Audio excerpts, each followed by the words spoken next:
My name is Augustus DeRico. I'm the CEO and founder of Rainmaker. We're a cloud seeding company that is enhancing precipitation via advanced radar and also drones for the sake of supplementing water supplies for farms, cities, reservoirs, and wildlife throughout the United States. Our ultimate vision is to end water scarcity, and we've begun that mission already. I'm testifying to not oppose the spirit of this bill, which I think is well-founded, but the current configuration of the bill that I think would impede this mission for ending water scarcity and also for bringing the best-in-class technology to Florida and the rest of the United States. And so the first point that I'd like to make is the difference between solar radiation management and cloud seeding.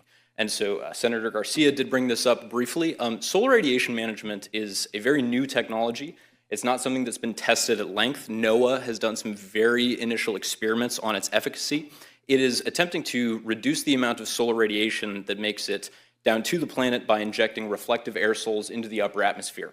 Once you inject these aerosols, they stay in the stratosphere for years. They have effects on the entire climate. The data from these experiments, because the experiments have been so few, is limited. And so the implications of them are not something that are well tested yet. Cloud seeding is altogether different. The only similarity is that it has to do with the atmosphere. It has to do with the low atmosphere. It's a mechanism, or it's a tool that either freezes the water in existing clouds or condenses the droplets in existing clouds into bigger snowflakes or bigger droplets such that they fall onto your target watershed or farm. It's a technology that has existed for 80 years in the United States. It was patented by GE in 1946, but it hasn't been viable for a long time because we didn't have the appropriate radar to measure exactly what its effect is. I can tell you definitively that there is not cloud seeding going on in the state of Florida because you would be able to see its effect on radar. So the National Center for Atmospheric Research produced some great results from what's called the SNOWY campaign, where they were able to verify cloud seeding's effect, and they saw tens of millions of gallons of precipitation occur from each of their interventions, and that was very, very easily distinguishable on radar. It also is worth saying that it's local in its scope, and it is very short temporally. So if ever there is cloud seeding going on and you don't like the consequences of it, there are unintended consequences, and it's quite well characterized, so the unintended consequences are minimal. You can stop whenever you like. So that point of differentiation between solar radiation management, which is something that I think the public should scrutinize more heavily, and cloud seeding, is important to make from the top. Then the second point I'd like to make is that, well, it has to do with the safety of cloud seeding, right? Because this has to do with environmental health, particularly pollution. Cloud seeding is conventionally done with a chemical called silver iodide. Its LD50, so its lethal dose, is 10 times higher than aspirin. And we're using about 50 grams per each operation. That's as much as can fit in the palm of your hand, right? That's less flour than is in a slice of bread. So the amount that accumulates into watersheds is in the parts per trillion after decades of operation, and we have data to prove that from programs that exist throughout the United States. This leads me into another point, which is the precedent that other states have set in cloud seeding permitting and licensing. So I think that, per what I said at the top of my commentary, the spirit of this bill to protect Floridians, to protect Americans from environmental pollution, that is great. And I think that permitting and licensing absolutely should exist. It does exist in states like Texas and Utah and Idaho. So this isn't a blue state or red state issue. California has a process as well. New Mexico has a process.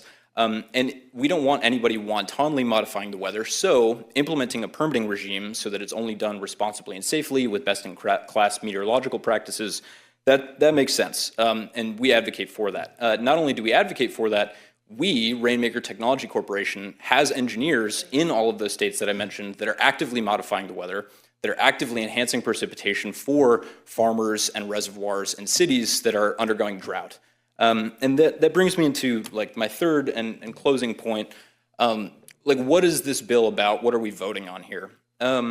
Yes, this has to do with Florida, first and foremost. I don't think that burdening the state with more regulation, with more permitting on investigation is something that it would necessarily be excited about, but if it was for the sake of protecting Floridians, that makes sense. I don't think that we want to prevent Florida's access to best-in-class technology for their agriculture and their water and their wildlife, but more than that, it has to do with the United States, both domestically and abroad.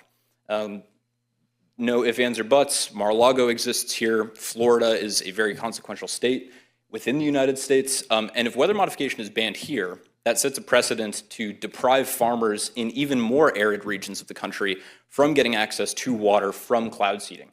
And so if only for the sake of other Americans, for other farming interests, for other cities like Salt Lake, which is currently radically under budget for their water supply, and people are getting respiratory issues from the dust kicked up from the evaporation, cloud seeding could mitigate that. If this precedent is set here, it could affect other Americans. And not only could it affect us immediately within the United States, but long term it could affect us geopolitically, because China has a $300 million annual budget for weather modification research and operations. And if we are to ban this here, if that precedent is set throughout the rest of the United States and perhaps federally, then we will lose control over the weather to China. And that's not something that I, as a patriot, or I think anybody else in Florida would advocate for. So in closing, I think that permitting and licensing for cloud seeding, which is a technology that other states throughout the union have adopted and created, I advocate for wholeheartedly, but SRM is something altogether different. Thank you, Mr. Dorico. I think Senator Pizzo has a question.